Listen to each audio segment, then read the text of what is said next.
All over the world, there are individual inventors, scientists, and techno-mystics who are dedicated to this obsessive quest. And having come together via the internet, they now meet in small groups, and talking in a techno-language few of us would understand, they have just one aim in mind: to bring us free energy. We are going to have to go back to the basics, stuff that we have forgotten. Anything greater than 100% is over unity. The unit produced like 1.5 times more thermal energy than it took to technology that claims that it gives it's a device like a transformer with a circuit with capacitors, inductors, coils, whatever. Promising technology that we'll see soon. I have to think that's going to involve magnetism. The magnetics, yeah, it stands a real good place, but the one that can be in place first is the hydrogen. The world, in a period of months, the world will change.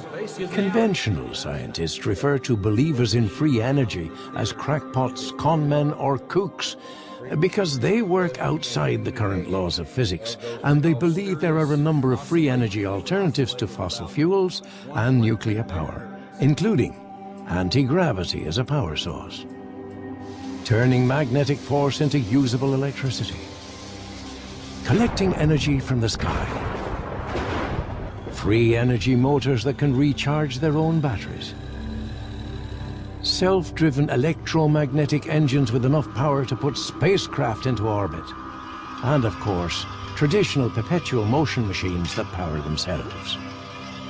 Is it important? Of course it's important. Not only would free energy change our world, but it would also be the end of the fractious economy of oil. And of course, governments are afraid of it, and societies are afraid of it, because suddenly there'll be an equalization of power. I mean, when suddenly the power companies no longer can charge you monthly bills, and the oil companies, yeah, there's a lot of negative stuff, and I'm probably dead just from saying this, but a lot of people think like that, and they think it's possible that we can make these little devices that will let you produce energy. You become totally free.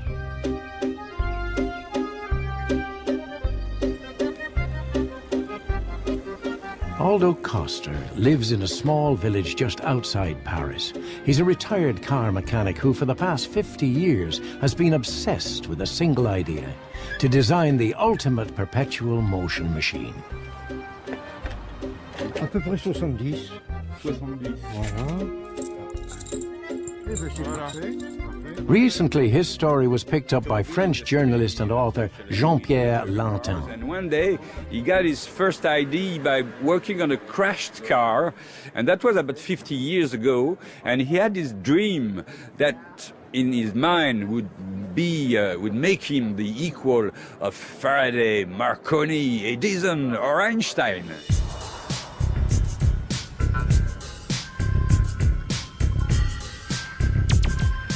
As a single-handed project, this giant wheel is an extraordinary achievement in itself. Standing 5 stories high and weighing more than 20 tons, Aldo Costa claims it'll run forever under its own power with no fuel, and that it'll generate enough free energy to light up a small town.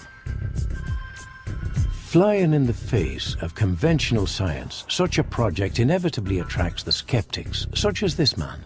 Amateur thespian, full-time engineer and part-time scoutmaster, the self-appointed policeman of the free energy movement, Eric Krieg. For the past 7 years, I've had a prize offer of $10,000 out for proof of free energy, which may or may not be a perpetual motion machine. I've talked to many people from around the world who believe that they will soon get my prize, but as yet, no one has showed up to take the test. Aldo Costa would have some difficulty in transporting his wheel from France to America, but with the help of Jean-Pierre, he sent Eric an email claiming the $10,000. Dear Monsieur Eric, I have constructed a perpetual motion wheel that will run forever with no fuel. Please, I would like to claim your $10,000 prize. Signed, Aldo Costa.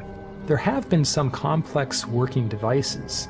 They've been called perpetual motion machines by the inventors themselves. As for Aldo Costa of France, I don't know too much about him. There is not much on the internet.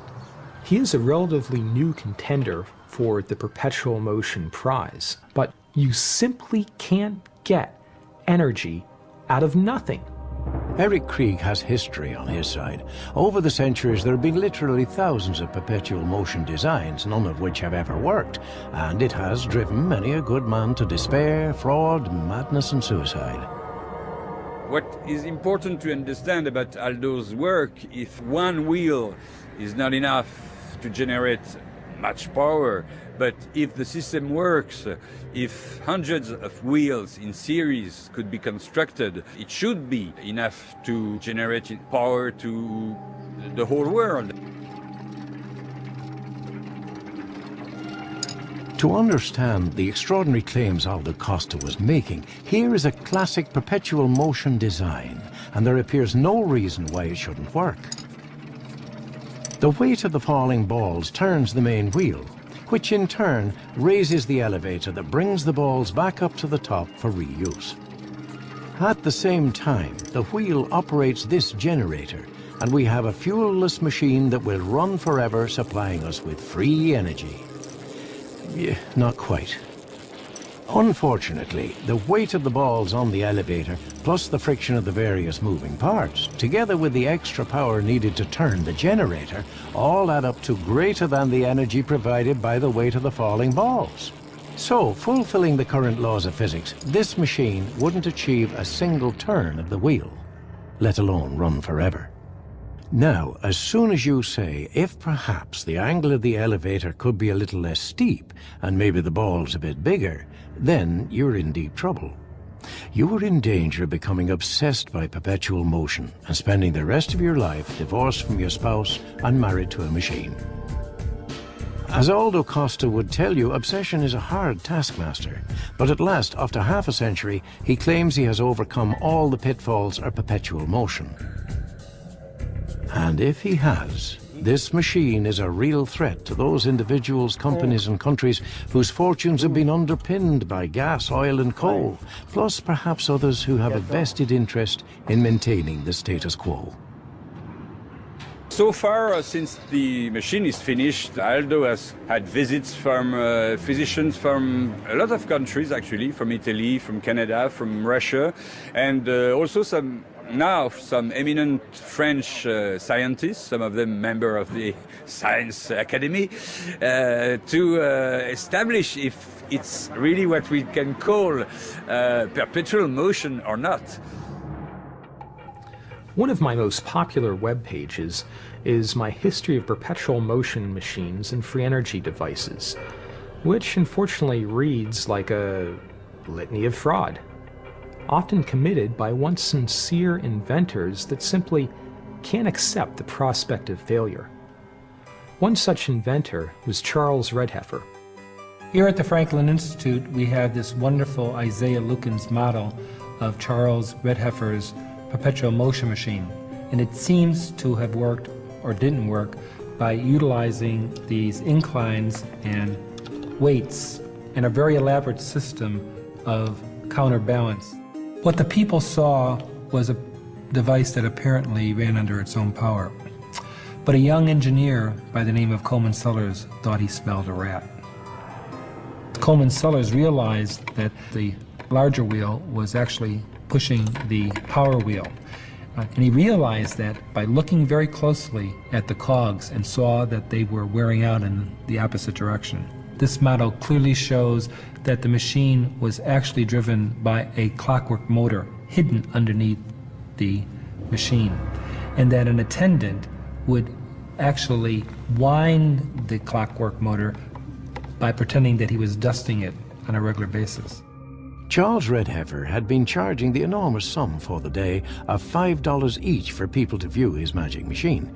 So now, in fear of an angry mob, Redheffer hoofed it out of Philadelphia only to try his scam again in New York, this time exchanging the clockwork motor for a servant turning a handle in the room next door.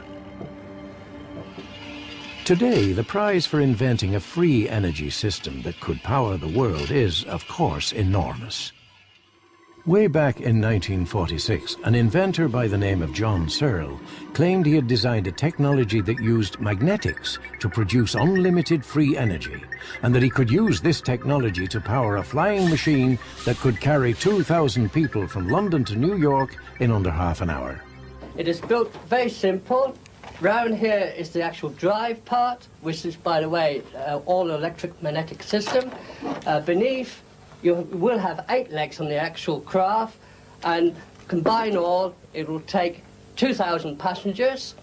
It will be economic to run because there's no fuel bill. Why do you think people don't believe it?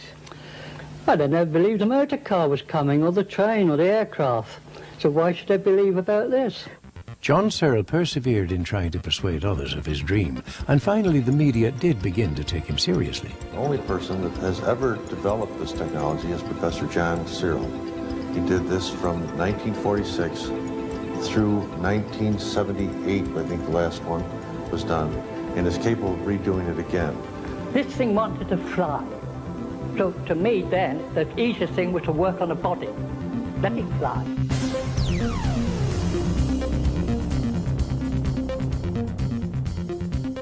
People say, well, you can't do this. You're going to upset the entire world economy. The whole economy is based on oil. We have, and it works, they're saying. Well, it works very well for the people who are running the economy, but not necessarily for everyone else. And particularly not, it seems, for John Searle, who, according to some, was never going to be allowed to let his invention see the light of day. I come from an ex-Secret Service background, where I was in electronic intelligence. John befriended quite a well-known figure in the States, a CIA informant. And it's only shortly after that, when John got back to UK, that things went horribly wrong for him. And they attempted to say that John was illegally accessing power from the national grid, then imprisoned him for some 6 months. 2 things have to happen. We have to give away free energy technology, and we have to give away gravity control technology. That's the only way that that stuff's going to get out, because there are so many other interests that want to keep it quiet. And that's why you hear all these spook stories about people, and families are threatened. It's not just threatening the person, it's threatening their family and all their friends, and that's what scares the heck out of people, and they say, well, we'll shut up. They'll try to find some legal mechanism of closing you down. If you're an idiot and go and try and patent it, you've given them all the inroads on where you are, how to contact you, etc. So be ultra wary of that. And be careful of getting a bullet in the head. John Searle must be good at dodging bullets, because today, age 72, he has managed to keep himself and his dream alive. This meeting in London is with Harold Asperdon, who has an honours degree in engineering from Cambridge University and is also the retired head of IBM's European Patents Division, including anti-gravity as a power source, turning magnetic force into usable electricity, collecting energy from the sky, free energy motors that can recharge their own batteries, self-driven electromagnetic engines with enough power to put spacecraft into orbit. Be in place first is the hydrogen. Change the world in a period of months. The world will change. Conventional scientists refer to believers in free energy as crackpots, conmen, or kooks, because they work outside the current laws of physics, and they believe there are a number of free energy alternatives to fossil fuels and nuclear power. In the internet, they now meet in small groups, and talking in a techno language few of us would understand, they have just one aim in mind: to bring us free energy. We are going to have to go back to the basics, stuff that we have forgotten. Anything greater than 100% is over unity. The unit produced like 1.5 times more thermal energy than it took to technology that claims that it gives it's a device like a transformer with a circuit with capacitors, inductors, coils, whatever. Promising technology that we'll see soon. I have to think that's going to involve magnetism. The magnetics, yeah, it stands a real good place with the one that can be.